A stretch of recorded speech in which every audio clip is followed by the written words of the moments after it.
আসসালামু আলাইকুম। আজকে একটা ক্লাস নিয়ে আসছি।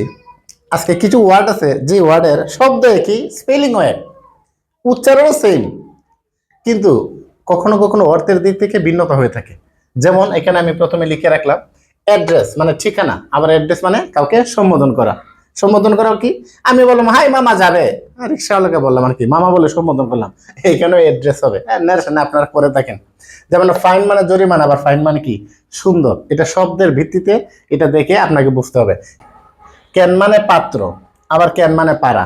পারা তো বুঝে I can do the work, এখানে পারা। আবার ক্যান মানে পাত্র, পাত্র মানে কি? বিয়ের বড় না।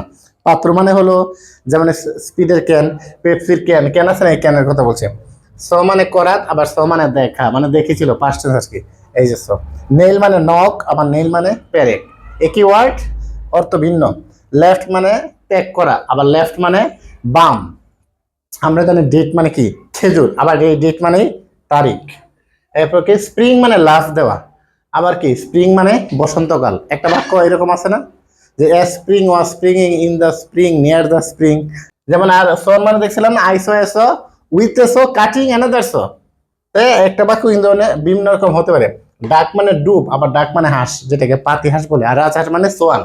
আর শেখ মানে খুঁজা, অথবা শেখ মানে লুকোচুরি মানে করা বা লুকোচুরি খেলা।